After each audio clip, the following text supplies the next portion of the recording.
Fixing the problem in today's working environment, that's my dream. That's why I took on the challenge of starting on my company.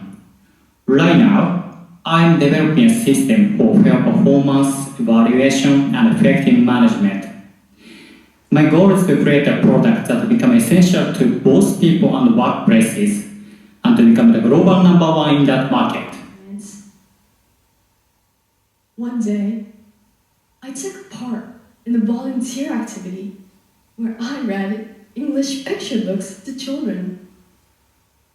There were not only Japanese children, but also children from other countries. When I first spoke to them in English, some of them looked a bit confused. But as soon as I cheerfully said, "Hello!" and started reading the book out loud, they smiled and came closer to me, listening with shining eyes. At that moment, I felt something very strong. Language can be a bridge between people and between cultures.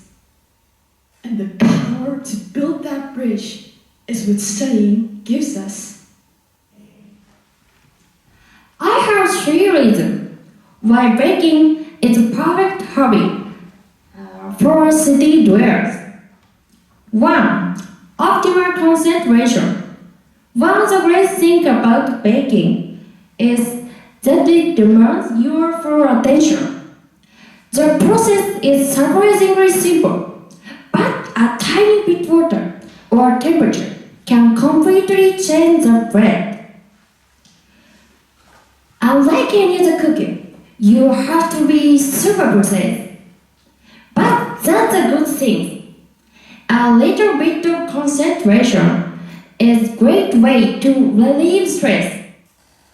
However, when I saw that so many customers from overseas came to the restaurant every day, I'm left saying how delicious it was. I started thinking that I want to go overseas to be help to my customers.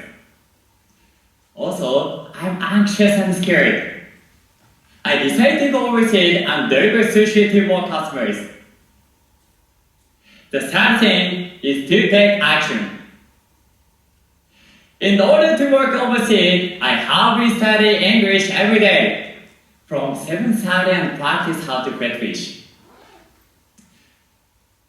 At first, I almost giving up because I couldn't understand what the other person was saying.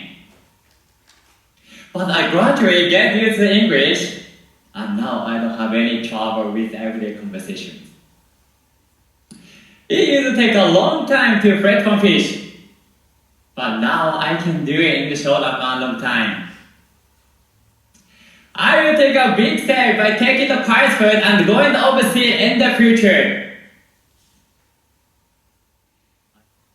2 months ago, I was struck by an overwhelming desire to participate in this English speech contest.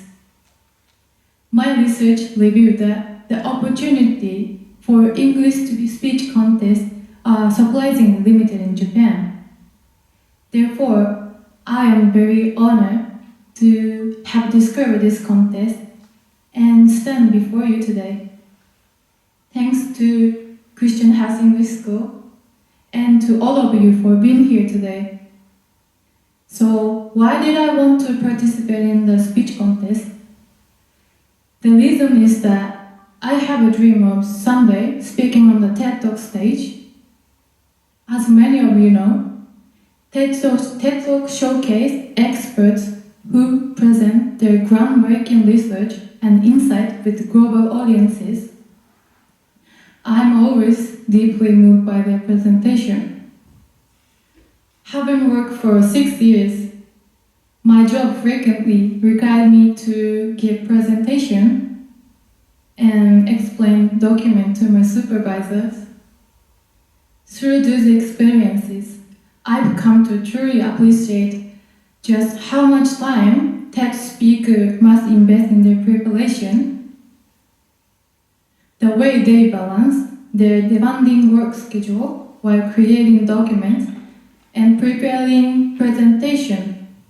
Such dedication represents the pinnacle of professional excellence.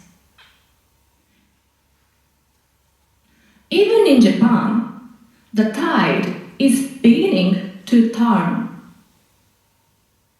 In Hokkaido, a visionary startup company called Compass is building a new kind of school, inspired by Denmark. They offer programs, some as short as weekend, where local artisans and nature guides become your teachers, creating a space for people to breathe and reconnect with their purpose. Then there is a career break level, an organization dedicated to shifting our national mindset.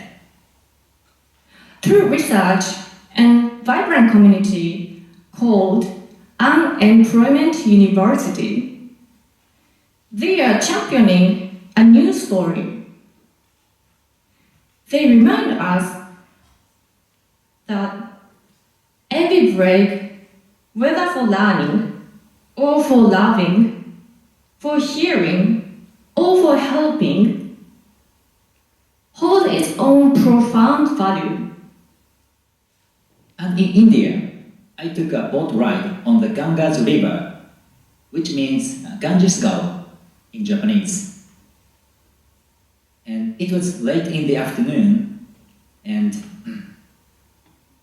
the sun beginning to set over the water, and the sky turned orange and gold.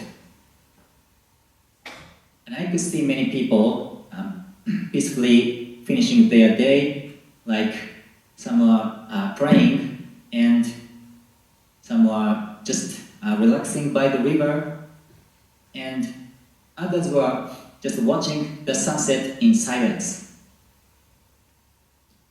At that time, I could feel that I had stepped into a completely different world.